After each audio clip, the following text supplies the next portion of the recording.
जय हिंद साथियों, स्वागत है आप सभी का आपके अपने YouTube चैनल पर। दोस्तों, आज की इस वीडियो में मैं आपको कराऊंगा केमिस्ट्री के क्वेश्चन, जो 50 क्वेश्चन के आसपास मैं आपको कराऊंगा। और 500 क्वेश्चन की सीरीज है दोस्तों। 500 क्वेश्चन मैं इसमें कराऊंगा आपको, और इसमें से ही आपको जो है ITBP हेड कांस्टेबल में जो टेलीकम्युनिकेशन का है उसमें क्वेश्चन मिल जाएंगे दोस्तों। वन लाइनर है सारे के सारे क्वेश्चन। जो अदर एग्जाम है ITBP के या BSF के, वहाँ पे भी इसको आपको हेल्प मिलेगी। साइंस के क्वेश्चन है और वो सभी एग्जाम में पूछे जाते हैं। तो शुरू करता हूँ साथियों आज का सेशन। फर्स्ट क्वेश्चन है, इस्पात में होता है तो इस्पात में कितने परसेंट कार्बन होता है? तो 0.1 से 2% तक क्या होता है, हमारा कार्बन होता है इस्पात के अंदर। श्वसन प्रक्रम में वायु के जिस घटक का प्रयोग होता है वह क्या है? तो श्वास लेने में हम ऑक्सीजन का यूज करते हैं दोस्तों, इस बात का आपको पता ही है। भोजन में लवणों की मुख्य भूमिका होती है। तो जो भोजन में लवण होते हैं वो क्या करते हैं? हाइड्रोक्लोरिक अम्ल बनाता है, जो भोजन को पचाने में सहायता करते हैं। तो इस प्रकार ये हम मुख्य भूमिका निभाते हैं। मनुष्य के द्वारा उपयोग किया जाने वाला सर्वाधिक धातु कौन सा है? तो लोहा है, जो है मनुष्य के द्वारा सबसे ज़्यादा आयरन जो है सबसे ज़्यादा यूज़ किया जाता है दोस्तों। उसके बाद है, गोबर गैस का मुख्य घटक क्या होता है? तो गोबर गैस में मुख्यतः मीथेन पाई जाती है। पौधों के लिए सबसे अच्छा उर्वरक कौन सा है? तो कंपोस्ट जो है सबसे अच्छा उर्वरक माना जाता है पौधों के लिए। हाइड्रोक्लोरिक अम्ल के जलीय विलय का पीएच मान लगभग कितना होता है? तो ये 2 होता है। सेलों तथा खनिजों में सर्वाधिक मात्रा में पाया जाने वाला तत्व कौन सा है? तो सिलिकॉन जो है वो सबसे अधिक मात्रा में सेल और खनिज में पाया जाता है। ठीक है साथियों। नेक्स्ट है, आग बुझाने के लिए काम में लाई जाने वाली गैस कौन सी है? तो CO2 जो है आग बुझाने में काम में लाई जाती है, कार्बन डाइऑक्साइड गैस। किस गैस के जलीय विलय का तेज अम्लीय गुण होता है? तो सल्फर डाइऑक्साइड इसका राइट आंसर हो जाएगा। बॉक्साइड से एल्युमिनियम धातु का औद्योगिक उत्पादन प्रक्रिया से होता है। तो ये जो किया जाता है ये विद्युत अपघटन प्रक्रिया से किया जाता है। हाइड्रोजन अम्ल हाइड्रोजन तथा डैश तत्वों से मिलकर बना होता है। तो इसमें क्या होता है? हाइड्रोजन तथा क्लोरीन पाया जाता है। एथिलीन तथा स्टाइरीन की व्यापारिक उपयोगिता उनकी क्षमता के कारण होती है, बहुलीकरण के कारण। जल के साथ स्वच्छ विलयन नहीं बनाने वाला यौगिक है। जो जल के साथ स्वच्छ यौगिक नहीं बनाता वे है बेंजोइक अम्ल। उसके बाद नेक्स्ट क्वेश्चन है, सूरा से शुद्ध अल्कोहल इस प्रक्रम से प्राप्त किया जाता है? तो आश्वासन विधि द्वारा ये प्राप्त किया जाता है। सागर जल में सर्वाधिक मात्रा में पाया जाने वाला पदार्थ? तो साधारण नमक होता है, आपको पता ही है। जो सागर होता है, सागर महासागरों में जल होता है उनमें लवण होता है, वो भी साधारण नमक जिसको बोलते हैं। नेक्स्ट है, शर्करा विलयन के किण्वन से बनने वाली गैस कौन सी है? तो कार्बन डाइऑक्साइड गैस होती है। एसिटिक अम्ल के जलीय विलयन का पीएच मान 2 है, उसमें क्या मिलाने से उसका पीएच मान बढ़ जाएगा? तो जलीय अमोनिया मिलाने से उसका जो पीएच मान है वो बढ़ जाएगा। ऐसे प्राकृतिक पदार्थ जो केवल एक ही तत्व से बना हुआ है और जिससे ऊर्जा प्राप्त की जाती है वो कौन सा है? तो ये होता है कोयला, जो एक ही तत्व से बना हुआ है और जिससे हमें ऊर्जा प्राप्त होती है कि अगर आप इसको जलाएंगे तो इससे हमें ऊर्जा प्राप्त होगी।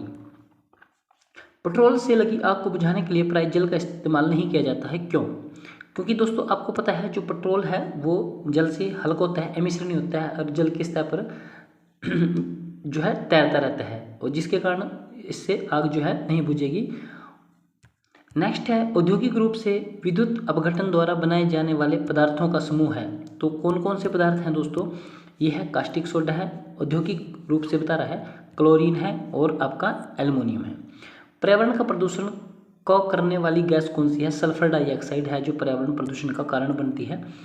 पौधों की वृद्धि के लिए सबसे महत्वपूर्ण यौगिक किससे बने होते हैं? तो नाइट्रोजन पौधे की वृद्धि के लिए बहुत इंपॉर्टेंट रोल प्ले करता है। कास्टिक सोडा के विलयन को अलसी के तेल के साथ गर्म करने से बने यौगिक को किस तरह काम में लाया जाता है? तो इसको क्या बना माना जाता है? साबुन बन जाता है। अलसी का तेल आपने याद रखना है, इसका यूज किया जाता है। सल्फ्यूरिक अम्ल के औद्योगिक उत्पादन में काम आने वाली 2 गैसें हैं। तो सल्फर डाइऑक्साइड होती है और ऑक्सीजन, जो सल्फ्यूरिक अम्ल के औद्योगिक उत्पादन में काम आती है। महासागरों से शुद्ध जल किस विधि से प्राप्त किया जाता है? तो आसवन विधि द्वारा जो है महासागरों से शुद्ध जल प्राप्त किया जाता है। ठीक है साथियों। उसके बाद नेक्स्ट क्वेश्चन आता है हमारा 27। किस प्रक्रम समुद्र जल से सामान्य लवण प्राप्त किया जाता है? तो वाष्पीकरण विधि द्वारा ये प्राप्त किया जाता है। इसको एक गड्ढों में इकट्ठा कर लिया जाता है और वाष्पीकरण के द्वारा जो जल है वो वायुमंडल में चला जाता है और नमक नीचे बच जाता है। उसके बाद नेक्स्ट है, कठोर जल को उबालने के लिए इस्तेमाल में किए जाने वाले विद्युत उपकरण के तापन और अवयव पर जमने वाली सफेद परत में क्या होता है? कैल्शियम तथा मैग्नीशियम का लवण होता है। सामान्यतः लवण कौन सा है? सोडियम क्लोराइड जो है सामान्यतः लवण होता है। चट्टानों पर से गुजरने के बाद जल में से क्या घुल जाने के कारण कठोर होता है? तो इसमें जो है कैल्शियम कार्बोनेट जो है वो घुल जाता है। बेकिंग सोडे का रासायनिक नाम क्या है? तो सोडियम बाइकार्बोनेट है। इसको याद रखने का तरीका है, देखो बी से स्टार्ट हो रहा है बेकिंग और बी से स्टार्ट हो रहा है बाइकार्बोनेट। रोगग्रस्त वृक्कों यानी कि किडनी के रोगियों को दिए जाने वाले अपोहन डायलिसिस की प्रक्रम में विद्युत परिघटन कौन सा होता है? तो इसको बोलते हैं फेनोमिनन यानी कि प्रासल।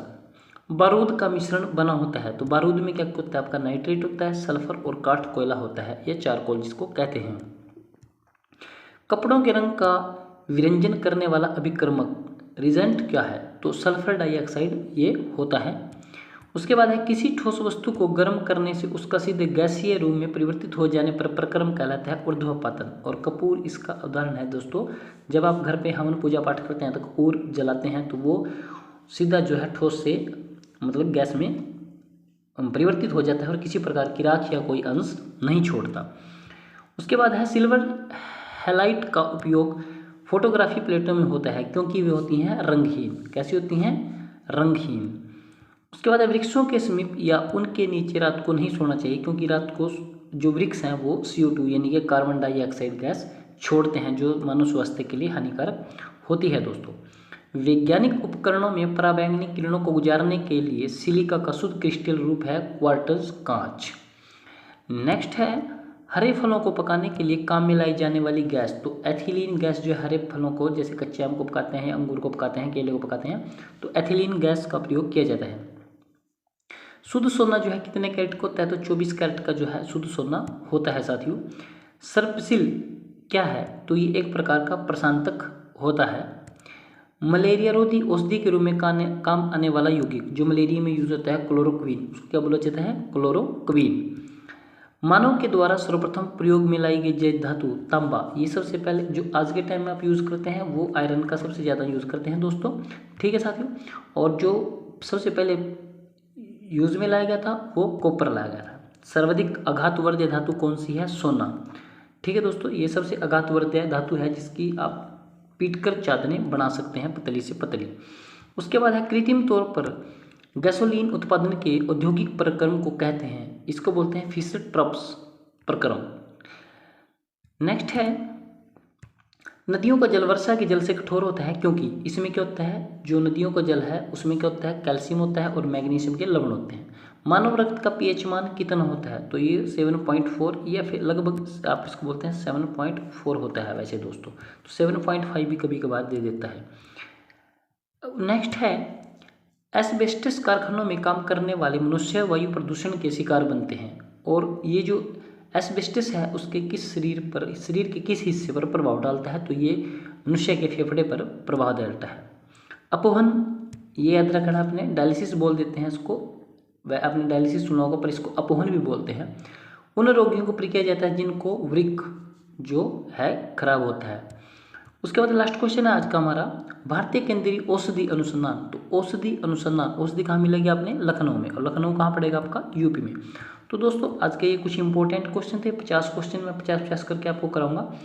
और कैसा लगा आज का वीडियो जरूर बताएं। मिलते हैं नेक्स्ट वीडियो में, तब तक के लिए जय हिंद साथियों।